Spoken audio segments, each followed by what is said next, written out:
Bismillahirrahmanirrahim. Assalamualaikum warahmatullahi wabarakatuh. Syukur alhamdulillah tak putus-putusnya kita panjatkan kehadirat Allah SWT, karena berkat rahmat, taufik dan hidayahnya sehingga kita masih bisa melaksanakan kegiatan kita hari ini.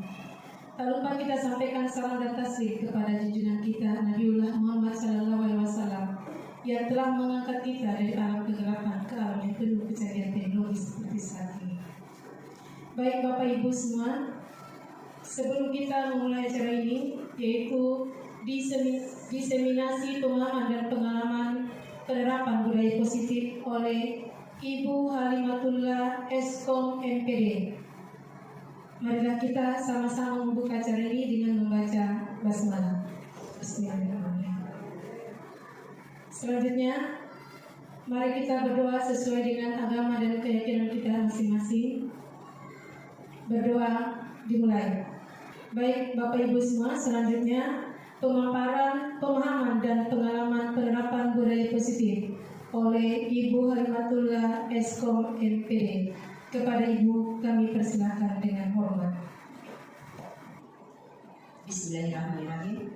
Assalamualaikum warahmatullahi wabarakatuh. Waalaikumsalam warahmatullahi wabarakatuh.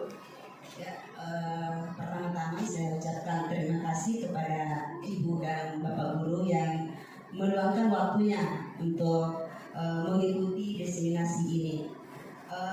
Selanjutnya, puji syukur kehadirat Allah Subhanahu Wa Taala atas berkat rahmat dan hidayahnya lah sehingga kita masih bisa diberikan kesempatan, diberikan umur yang panjang, kesehatan untuk menghadiri kegiatan ini, yaitu diseminasi pemahaman dan pengalaman penerapan budaya positif. Ya, ini salah satu tugas kami, tugas saya di calon guru penggerak ada pada modul 1.4. Ya, jadi sebelum saya memaparkan, saya perlu barangkali informasikan bahwa saya berdiri di sini, saya memaparkan ini bukan merasa dengan saya lebih dari segala-galanya, tetapi ini suatu ilmu, kita sharing ilmu yang saya dapatkan di tempat pelatihan dan apa yang kita sudah terapkan di sekolah ini. Ya, jadi ini bukan menggurui, bukan mengajari Ibu dan Bapak Guru. Selanjutnya, lalu di sini ada fasilitator saya, yakni Andi Siti Emeralda R SPD MPD.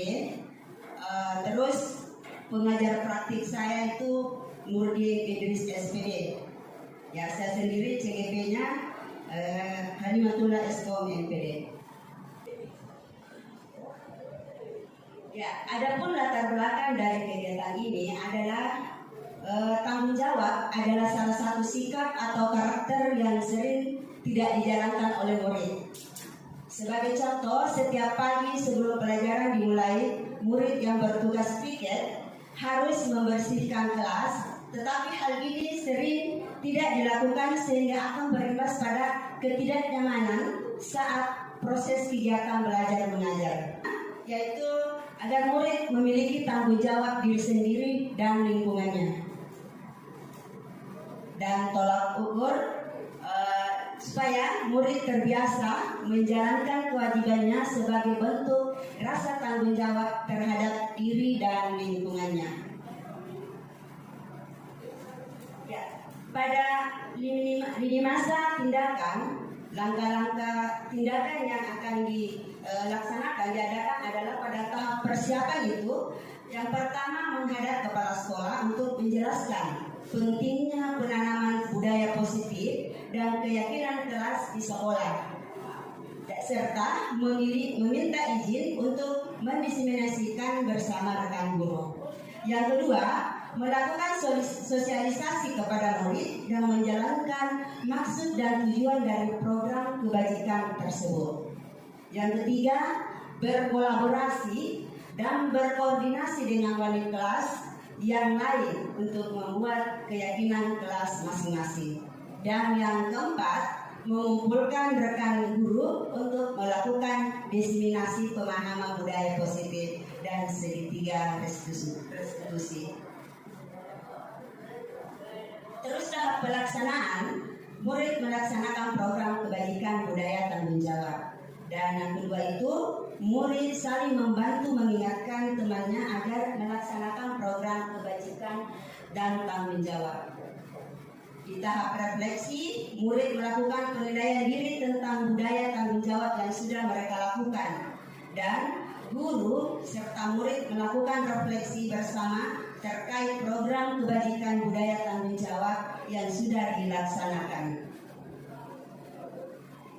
Dukungan yang dibutuhkan dalam hal ini adalah kerjasama dari semua pihak, baik murid, guru, orang tua, agar program kebajikan ini dapat berjalan dengan baik. Yang kedua, sarana dan prasarana untuk menumbuhkan budaya positif di sekolah. Ya, adapun harapan saya dengan adanya kegiatan ini supaya semoga penerapan budaya positif dapat terwujud baik di lingkungan sekolah, di rumah maupun di lingkungan masyarakat agar tercipta suasana belajar yang aman, nyaman dan menyenangkan. Ya, untuk topik yang akan bahas di sini ada 8. Disiplin positif itu adalah merupakan suatu cara penerapan disiplin tanpa kekerasan dan ancaman yang dalam prakteknya melibatkan komunikasi yang efektif antara guru dan murid. Ya. Yang kedua, dalam penerapan disiplin positif ini, murid diajarkan untuk memahami konsekuensi dari perilaku mereka. Ya, kita lihat di sini nilai-nilai kebajikan ini tercermin pada profil pelajar Pancasila. Bapak dan Ibu guru barangkali sudah memahami bagaimana itu profil pelajar Pancasila. Jadi nilai-nilai kebajikan itu di profil pelajar Pancasila ada 6 ya, ada 6, yaitu beriman dan pertama itu beriman dan bertakwa kepada Tuhan Yang Maha Esa, itu berakhlak mulia. Yang kedua mandiri, yang ketiga bergotong royong, dan yang keempat berkebinekaan global, kelima bernalar kritis, serta yang terakhir adalah kreatif. Ya. Untuk pembahasan berikutnya motivasi perilaku manusia. Untuk motivasi perilaku manusia ada 3 bagian di sini. Yang pertama adalah untuk menghindari ketidaknyamanan atau hukuman. Jadi motivasi itu pertama menghindari ketidaknyamanan atau hukuman. Ini tingkat terendah dari motivasi perilaku manusia. Ya, biasanya orang akan bertindak untuk menghindari masalah yang akan timbul. Jadi orang dengan motivasi ini akan bertanya, apa yang akan terjadi apabila saya tidak melakukannya? Yang kedua, untuk mendapatkan imbalan atau penghargaan orang lain. Ya, pada tingkat motivasi ini, orang akan berperilaku untuk mendapatkan imbalan. Jadi atau penghargaan dari orang lain. Nah, orang dengan motivasi ini akan bertanya, apa yang akan saya dapatkan apabila saya melakukan ini? Ya, apa yang akan? Ya, motivasi yang ketiga, untuk menjadi orang yang mereka inginkan dan menghargai diri sendiri dengan nilai-nilai yang mereka percaya. Ya, untuk motivasi yang ketiga ini sesuatu nilai-nilai yang mereka yakini dan hargai, dan mereka melakukannya karena mereka ingin menjadi orang yang melakukan nilai-nilai dan keyakinan tersebut. Inilah motivasi yang ketiga, tujuan dari disiplin positif. Ya, materi keempat, kebutuhan dasar manusia. Jadi kebutuhan yang pertama bisa kita lihat kebutuhan bertahan hidup. Yang kedua, kebutuhan cinta dan kasih sayang. Yang ketiga, kebutuhan penguasaan. Yang keempat, ada kebutuhan kesenangan. Dan yang kelima, ada kebutuhan kebebasan. Kebutuhan bertahan hidup. Ya, kebutuhan bertahan hidup di sini bersifat fisiologis untuk bertahan hidup. Ya, misalnya kesehatan. rumah, dan makanan. Yang kedua, kebutuhan cinta dan kasih sayang. Ya, kebutuhan untuk diterima, Yang ketiga, kebutuhan penguasaan, yaitu kebutuhan pengakuan atas kemampuan.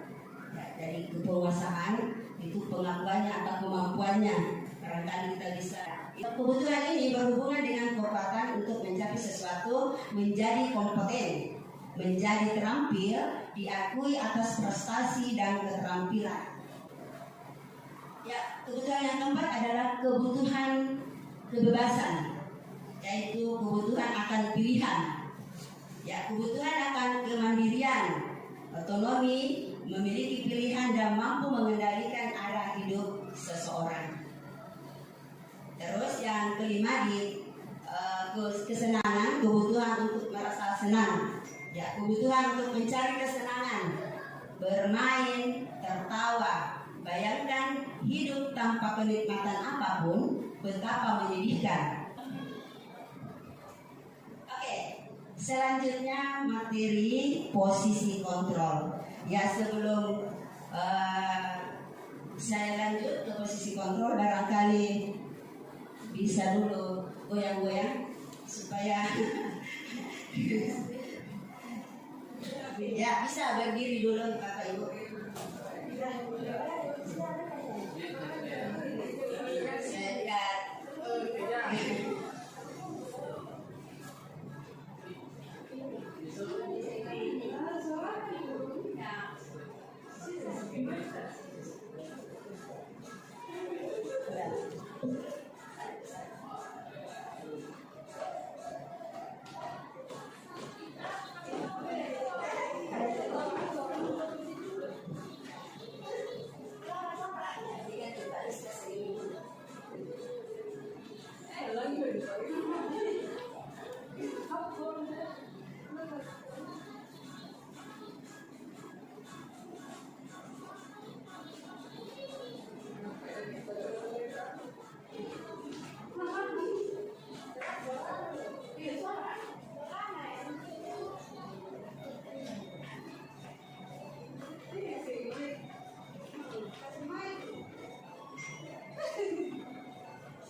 Ya, Bapak dan Ibu Guru, kita lanjut. Sekarang kita sudah masuk di posisi kontrol. Ya, perlu kita ketahui bahwa sebagai seorang guru pendidik ada 5 macam posisi kontrol di sini. Ya, yang pertama itu posisi penghukum. Yang kedua, posisi merasa bersalah. Yang ketiga, membuat merasa bersalah. Yang ketiga, posisi teman. Yang keempat, pemantau, dan yang kelima manajer. Ya, sebelum saya lanjut, saya mau bertanya pada Bapak dan Ibu guru, kira-kira dari 5 posisi kontrol ini, di mana letak kita semua? Manajer, penghukum, pembuat merasa bersalah. Ya, terus terang kalau saya pribadi selama ini selalu ada di posisi pertama. Ya, tetapi ya, kita lihat untuk posisi penghukum. Seorang penghukum bisa menggunakan hukuman fisik maupun verbal. Orang-orang yang menjalankan posisi penghukum senantiasa mengatakan bahwa sekolah memerlukan sistem atau alat yang dapat lebih menekan murid-murid. Ya, lebih dalam lagi, guru-guru yang menerapkan posisi penghukum akan berkata, patuhi aturan saya, atau awas ya. Nah, itu posisi penghukum. Yang kedua, posisi pembuat merasa bersalah. Ya, pada posisi ini biasanya guru akan bersuara lebih lembut. Pembuat rasa bersalah akan menggunakan keheningan yang membuat orang lain merasa tidak nyaman. Ya, jadi guru biasanya lebih lembut tapi menusuk. Murid akan memiliki penilaian diri yang buruk tentang diri mereka. Ya, murid merasa tidak berharga dan telah mengecewakan orang-orang yang disayanginya. Ya, posisi yang ketiga itu teman. Ya, ini kalau kita perhatikan banyak di antara kita yang bisa mengambil posisi ini, posisi sebagai teman. Pada posisi ini tidak akan menyakiti murid, namun akan tetap berupaya mengontrol murid melalui persuasi. Tetapi ingat bahwa posisi ini ada negatif dan ada positifnya. Positifnya, murid tersebut akan patuh dengan apa yang dikatakan oleh guru yang dia sayangi, yang dia dekati. Tapi negatifnya itu murid ini atau siswa ini dia tidak memindahkan atau tidak patuh pada guru yang tidak mendekati dia. Posisi yang keempat adalah posisi pemantau. Memantau berarti mengawasi. Ya, pada saat kita mengawasi, kita bertanggung jawab atas perilaku orang-orang yang kita awasi. Yang diajukan seorang pemantau, peraturannya apa?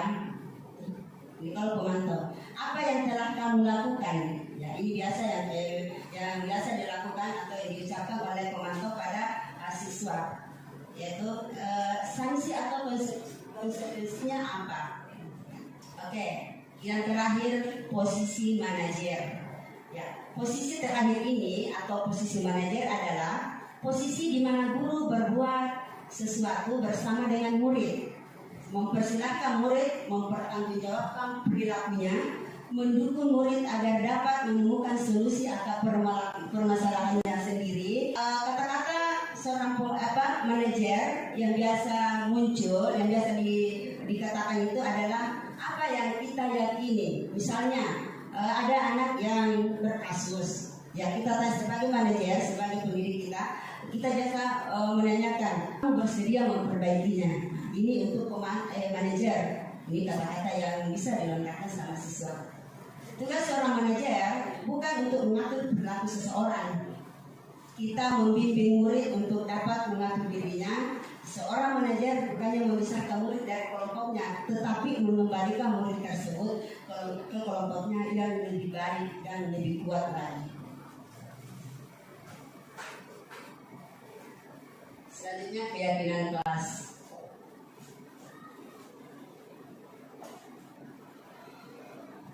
Ya, keyakinan kelas adalah nilai-nilai kebajikan atau prinsip-prinsip universal yang disepakati bersama secara universal. Bagaimana pembentukan keyakinan kelas? Ya, keyakinan kelas bersifat abstrak daripada peraturan yang lebih rinci dan konkret. Keyakinan kelas berupa pernyataan yang universal, dibuat dalam bentuk positif, ya, jadi jangan sampai ada negatifnya. Terus mudah diingat dan mudah dipahami. pembentukan keyakinan kelas. Ya, biasanya kalau keyakinan kelas itu pasti ada peraturan. Terus di peraturan itu ada nilai kebajikan yang dituju. Ya, misalnya ada peraturan selalu mengembalikan buku ke tempatnya. Ini nilai yang dituju, pasti tanggung jawab. Ya, misalnya ada peraturan kita harus selalu mengembalikan buku ke tempatnya, atau kita di sini kita harus selalu mengembalikan kursi pada tempatnya. Ini adalah tanggung jawab. Oke, next. Ya, sekarang segitiga restitusi.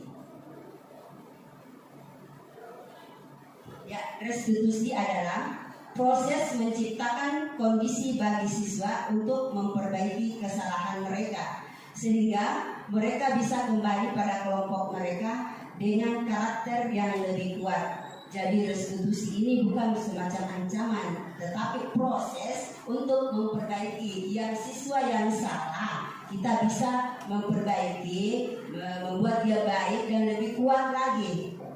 Oke.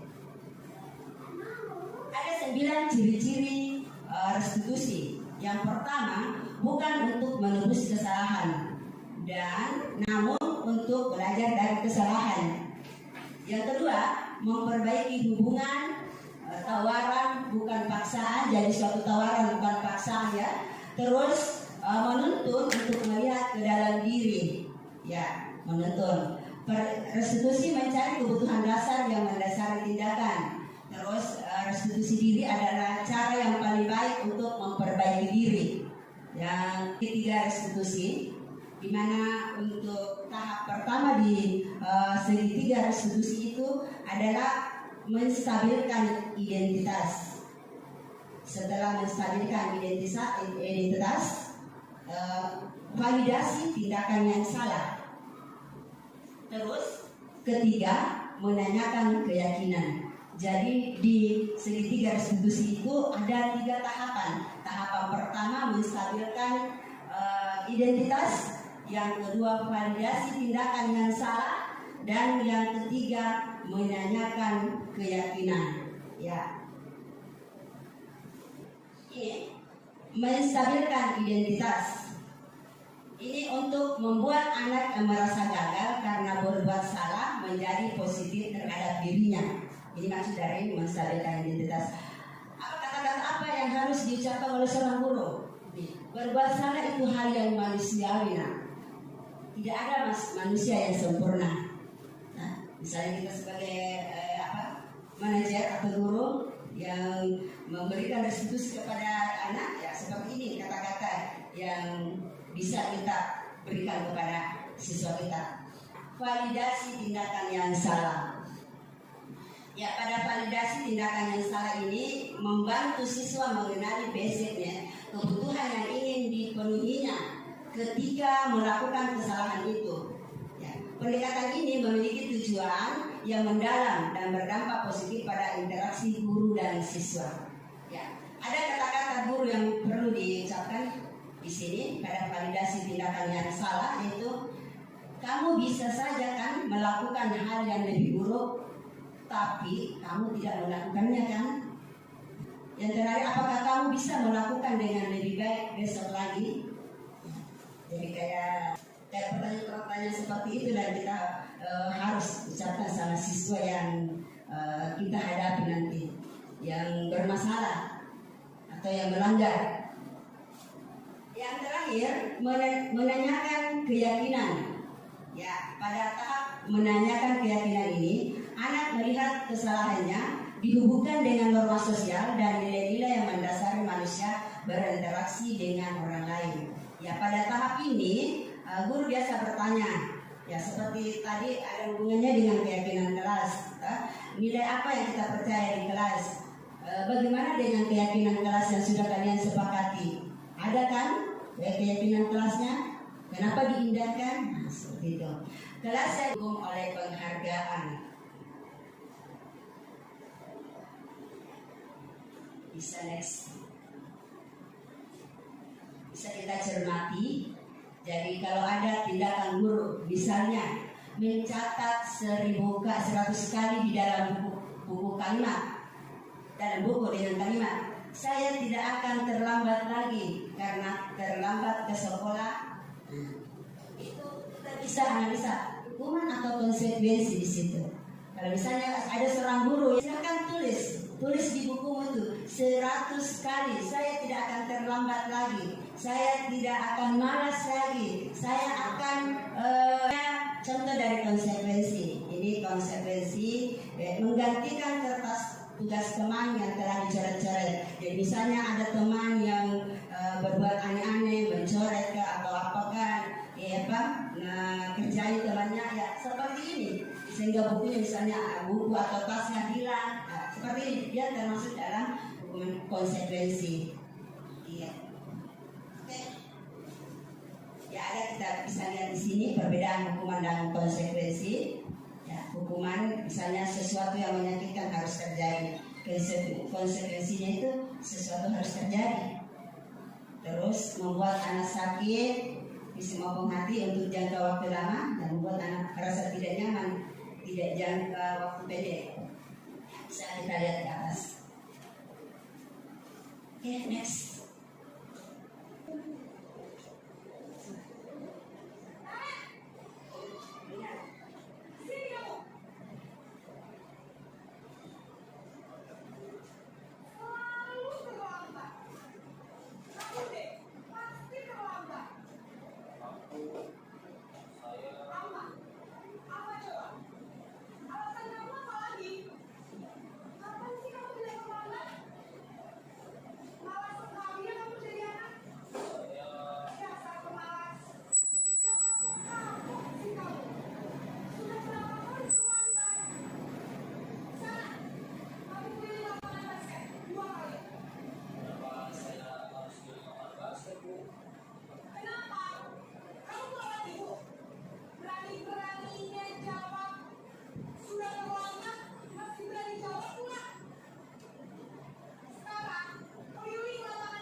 Bu.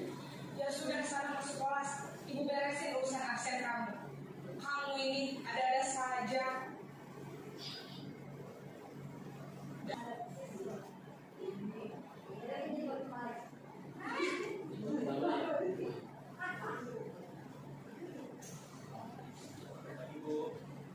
Bu. Apa peraturan sekolah kita tentang jam berapa kita harus ikut ruangan? Kita harus ke sekolah jam 7. Iya betul. Sekarang sudah jam 7.20. Kalian sudah tahu konsekuensinya jika terlambat hadir. Paham Bu, saya harus tinggal kelas pas jam istirahat selama 20 menit. Iya benar, konsekuensinya demikian. Jadi nanti jam 9.30 pas istirahat, kamu harus tinggal di kelas, kerjakan tugas tambahan untuk kita tinggal dulu ya. Baik Bu.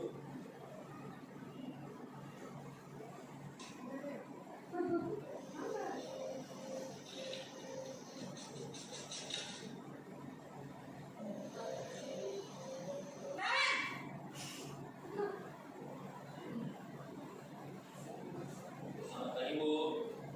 Selamat pagi Naren.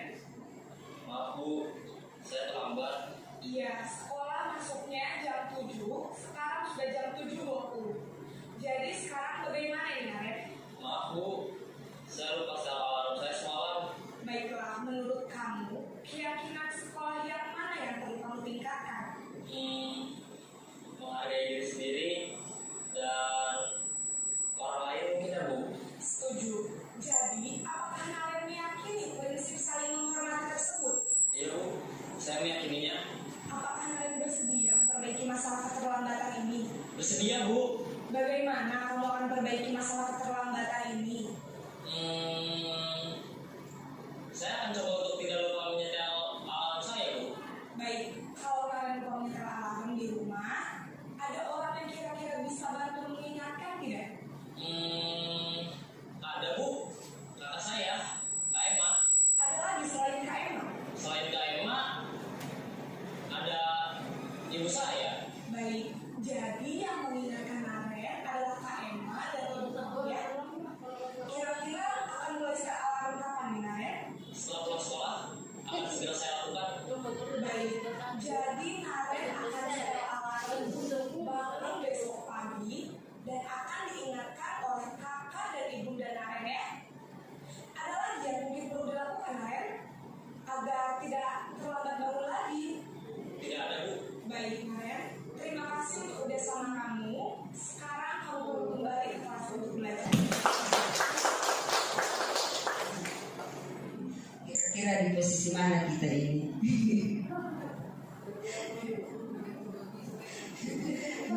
Sikon.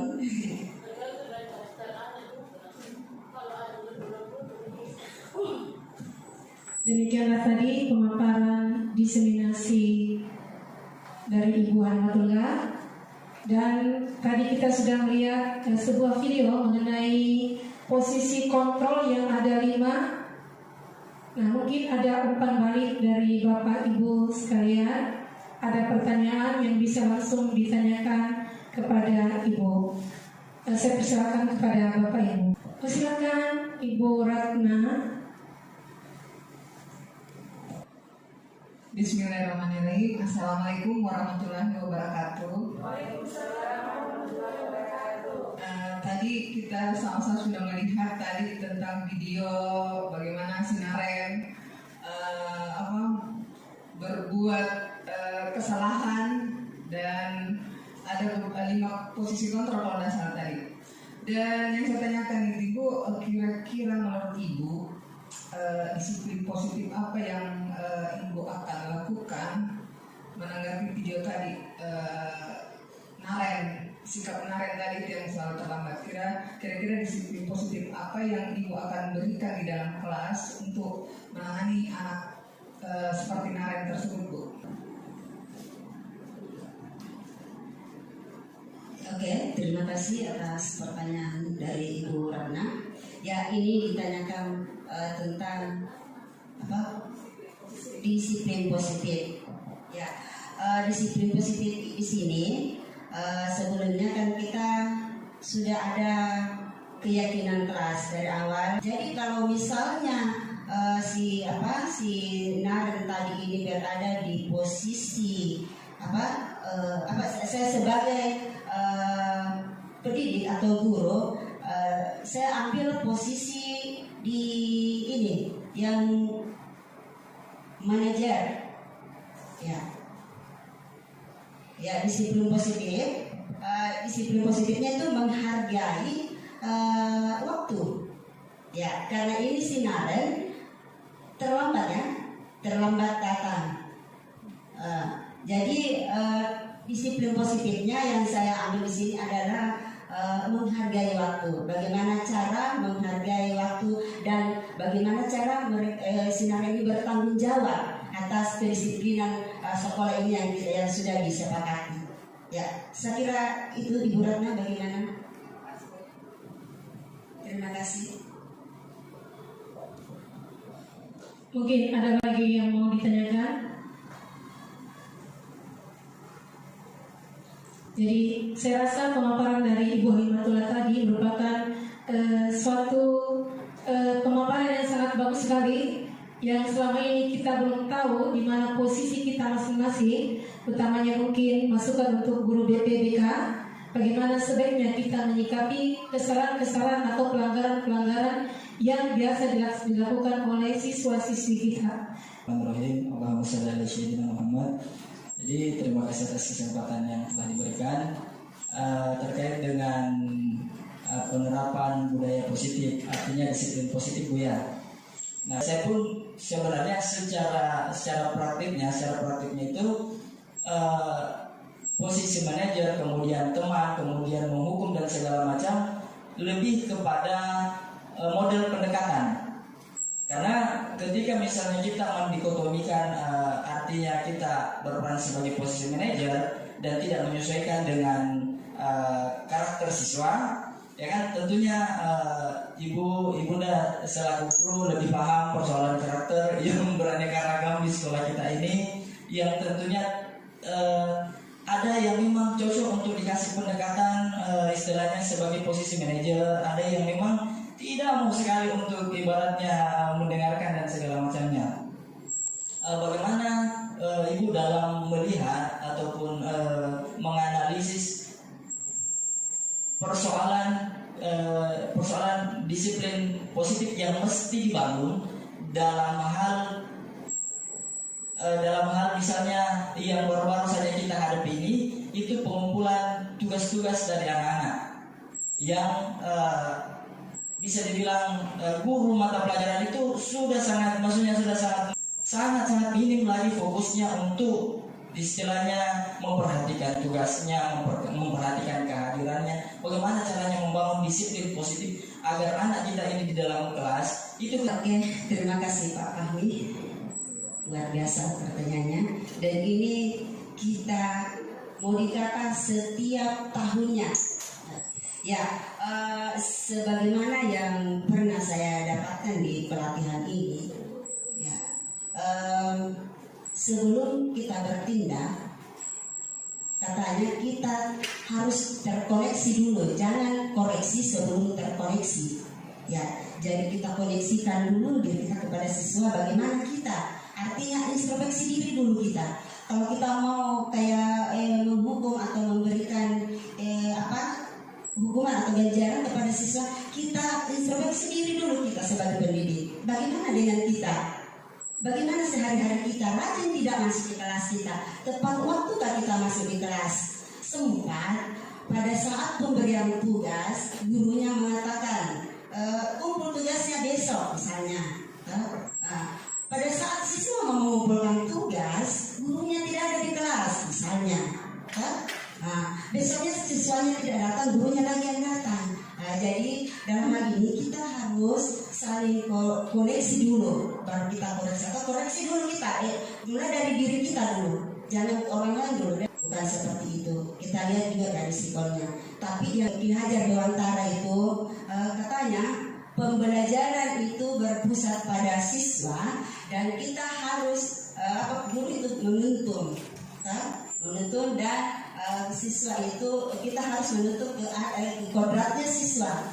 Dan dari Bapak kami, selanjutnya diseminasi pemahaman dan pengalaman penerapan budaya Polisirit dari Bolemotula. Dan marilah kita sama-sama menutup acara ini dengan membaca hamdalah. Alhamdulillah. Sekian, billahi taufiq wal hidayah. Wassalamualaikum warahmatullahi wabarakatuh.